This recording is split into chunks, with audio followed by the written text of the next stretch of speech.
Hello!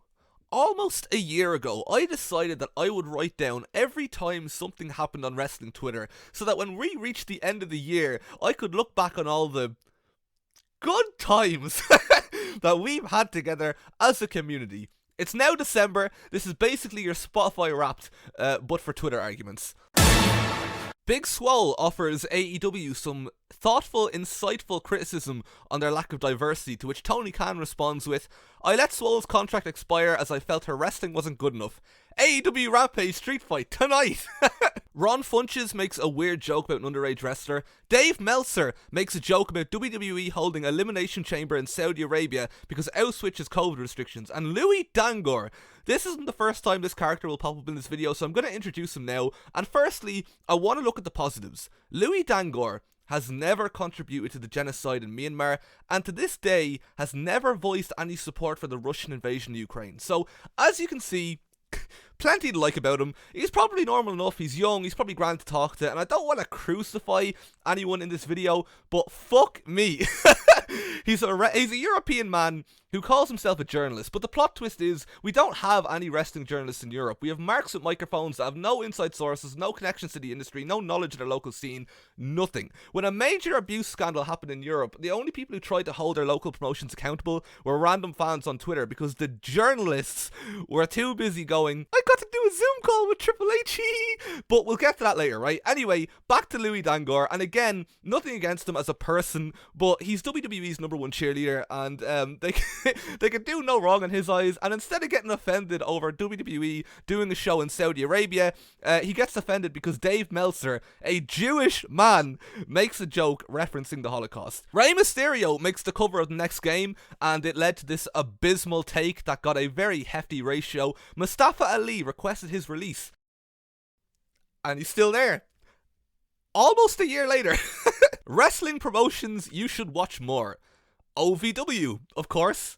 If you're not watching Ohio Valley Wrestling, what could you possibly be doing with your time? GCW, we'll get to them later. Progress, NWA, MLW, and speaking of MLW, a rumour surfaces that MLW star Davey Richards has changed his name to Adrian Lawrence, and he's now doing porn. But it turns out that it was just a private sex tape that got leaked, and Davey Richards then told everyone he has a new theme song. Nia Jax tells everyone that all her friends walk around with fake vaccine cards, despite having a cousin who's immunocompromised. I learned about a far-right US movement called the Boogaloo, because Sarah Logan put it on her story, and apparently they're not the greatest bunch of lads. Silas Young sells a BLM shirt, with all proceeds going to, no one, apparently. No particular charity. The money went back to PWTs, whose owner is supposedly critical of the BLM movement. Now, this one is proper fucking sad, right? So bear with me on this. A wrestling fan called Mason releases a statement saying, "Lost. I've tried to type this out more than a dozen times, but I just can't because I can't stop crying. Basically, I went to the store to get some things for Sam for Valentine's Day, which is tomorrow. Unfortunately, he won't be able to see those gifts because when I got home, his throat was slit and blood was everywhere. I called 911 and when we got to the hospital, he was long dead." And at first I was like, this is a bit weird. I mean, surely if a loved one died in those circumstances, you'd say something like, you know, they passed away, privacy please, all that sort of stuff. So, bit of a weirdly graphic description. And I was going to say, you know, or this is a bit weird, I was going to say something, but I was like, look, what if I say something and then it's like, it's the 0.01% chance that it's actually the truth, and then everybody just turns around and looks at me like... So we got a lot of responses off people showing their support, and I think it kind of spooked him, because then he ended up backtracking and saying, "Guys, Sam isn't dead. He's just on life support. I just found this out. It's either I missed it or they forgot to tell me. The slit was very deep, but not fatal." The crowd did not rejoice at this news, and he deleted his account. So that's the end of that debacle. Rest in peace, Sam. Oh no, he's live. Cody and Brandy leave AEW. EC3 announces the rant room. Iconic. You may not like them, but I think it feels like WWE is actually building new stars for the future. You've got Madcap Moss. Terminus was briefly a thing. All I remember about it is this tweet. WWE on Fox post a picture captioned, "Do you know what this means?" And it was a picture of The Miz looking a bit sus. Pat McAfee does a boring interview with Vince McMahon, and Ryan Satin tweets about it as if it's the greatest thing anyone has ever done.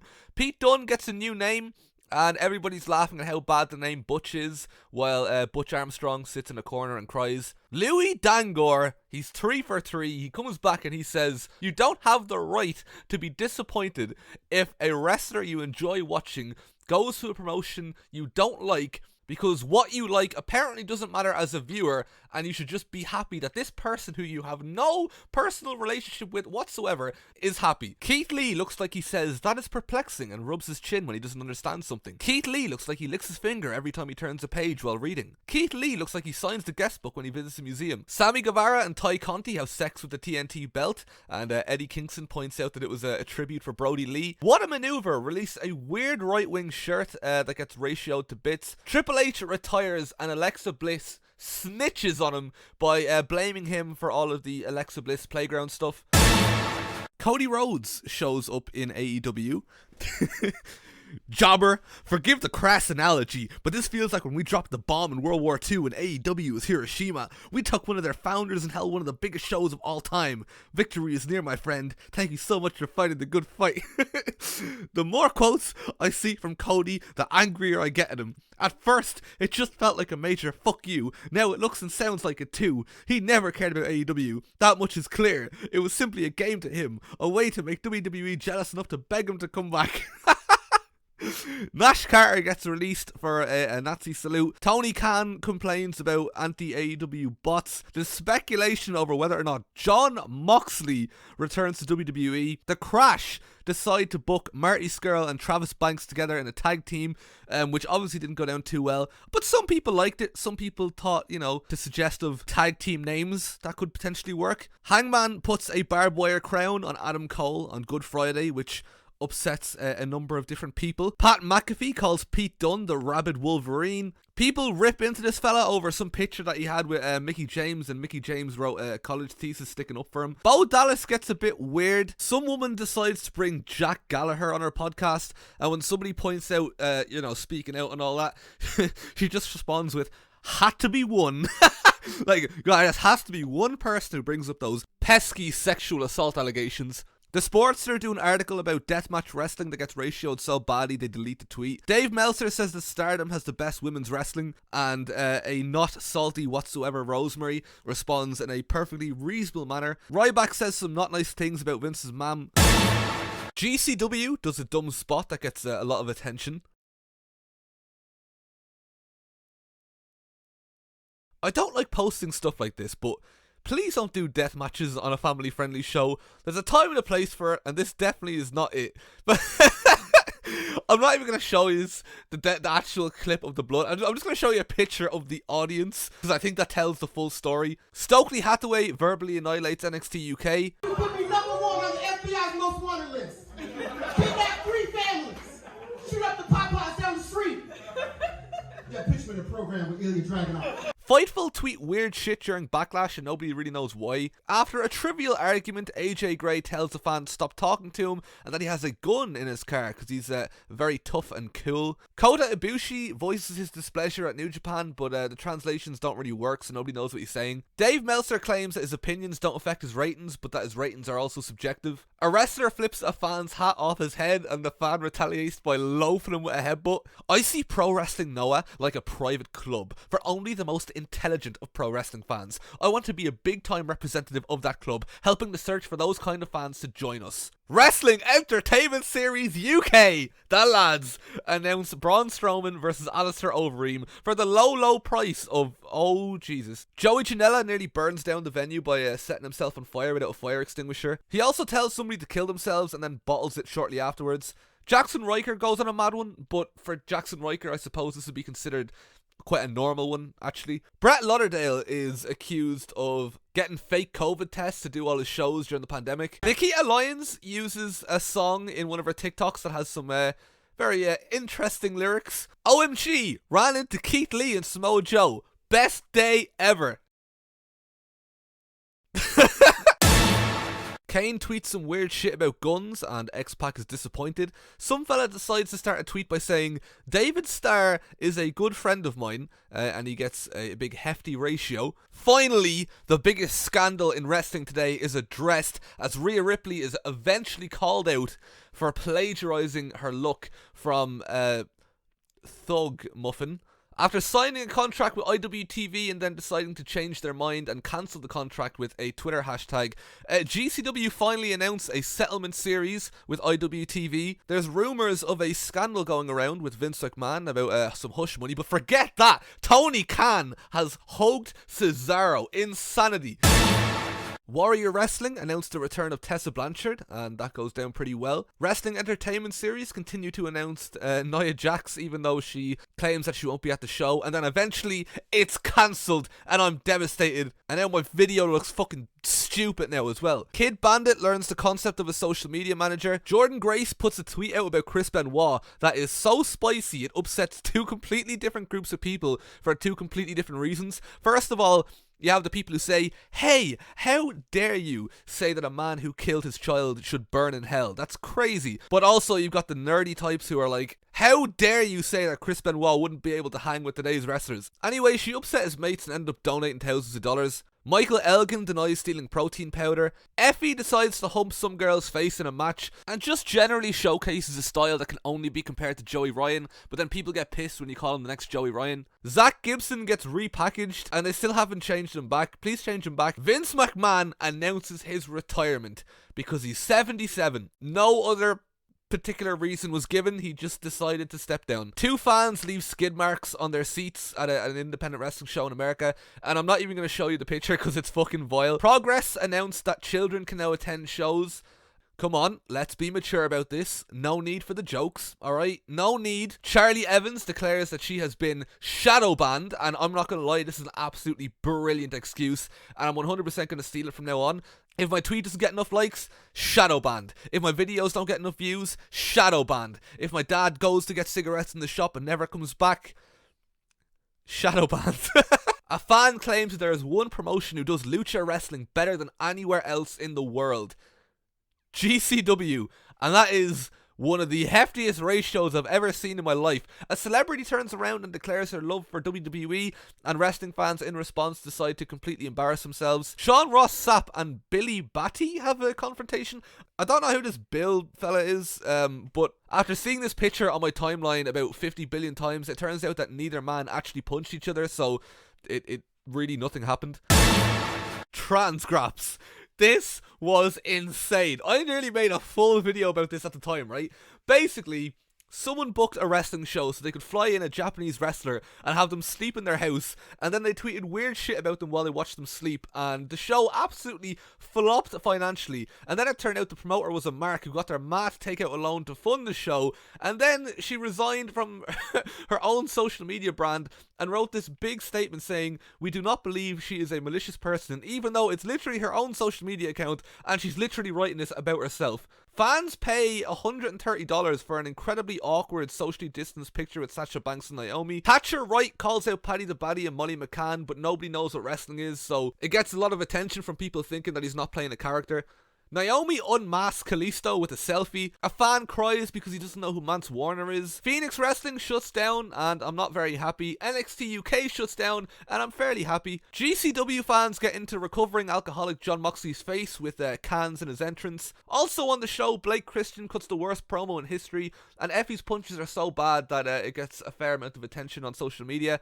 Billy Corgan asks if you can separate the talent from the artist when talking about Tyrus, which admittedly is a bit difficult because first you have to identify the talent. CJ Perry tells a homeless lad that he has a phone. Flash Morgan Webster releases a list of tag teams that he wants to face now that he's a free agent, and Kid Like Us is fuming because he's not on the list, and neither is a tag team where one of the members has been injured for the last decade. Someone produces the worst ever tweet that I've ever seen in my entire life. Louis Dangor announces the return of Sasha Banks and Naomi. That was 4 months ago. I don't know if this is real, but Rhea Ripley accidentally tweeted, apparently, a fan account of herself. Somebody uploads really horny Matt Riddle texts and they tag Stephanie McMahon, WWE, Triple H, TMZ, and Dewdrop. Fuck me. Alright, do you remember what I said at the start of the video about European wrestling journalism? So, basically, WWE did this press conference at Clash at the Castle, and this summarises it pretty well. Acknowledge me. I acknowledge you. I acknowledge you. Oh my god, this is so embarrassing. Speaking of press conferences, CM Punk has his press conference, which leads people to believe genuinely, unironically, down the line, that somehow AEW are better off having Colt Cabana and Chris Jericho than a CM Punk match. People have genuinely gone crazy. People genuinely think the Elite are cooler than CM Punk. People genuinely watched Punk versus Kingston, Punk versus MJF, Punk versus Hangman, and said, nah, I don't want any more CM Punk matches because he was rude backstage and got into a fight. Who cares? Progress decided to pay tribute to the recently deceased Queen of England.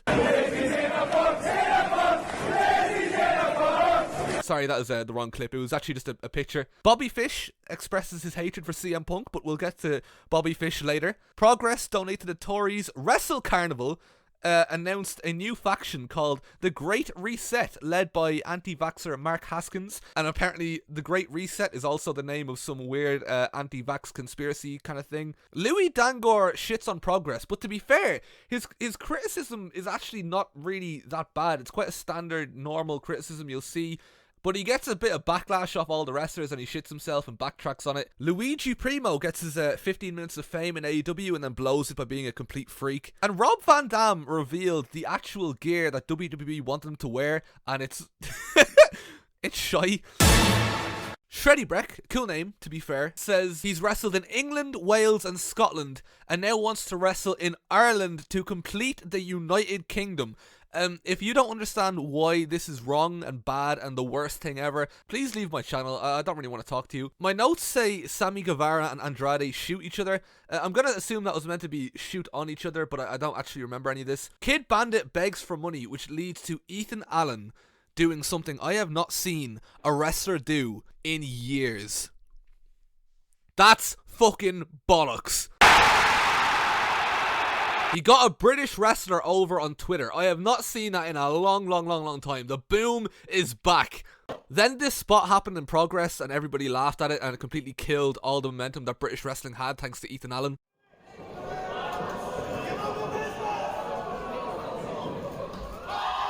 Bobby Fish.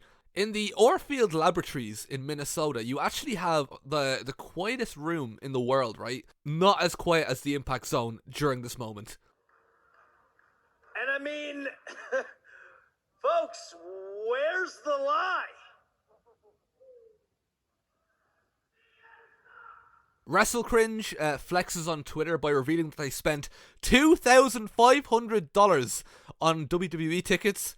Carl Anderson returns to WWE after saying that he wouldn't. People go mad because Athena stiffed Jody Threat because women aren't allowed to have physical matches. Chelsea Green has a go at her fans for not buying her calendar. Another random indie wrestler popped up to say that you can't call a wrestler shit if you've never wrestled before in your life. Which really leads me to my next question. Here is a video that it's basically of a promoter who needs to pull his pants up before doing his move. I just need you to let me know that, you know, as somebody who's never stepped in a ring before, I can't identify if this person is a bad wrestler or not. So could one of you please explain to me? She should promote wrestling and stop sexualizing herself for her OnlyFans. This you?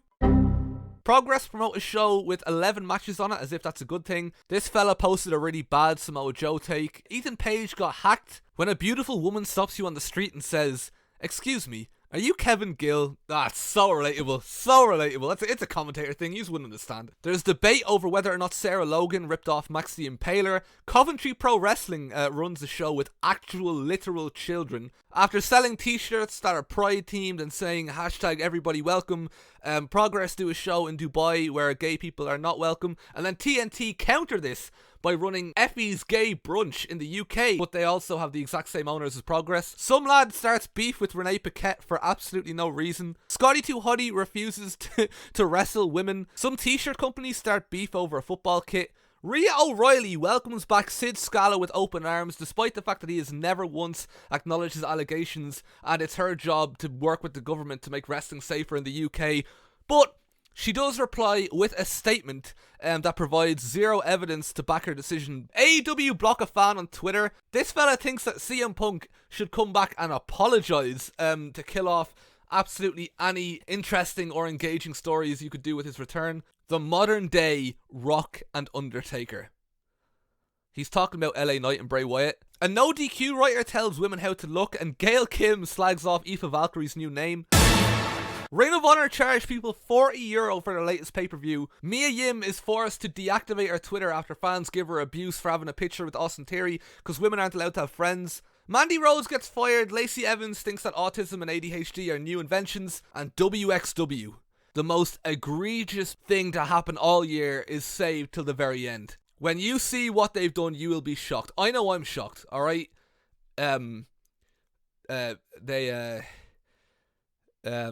Ihr lieben die Kommentar unter diesem Post sind eindeutig.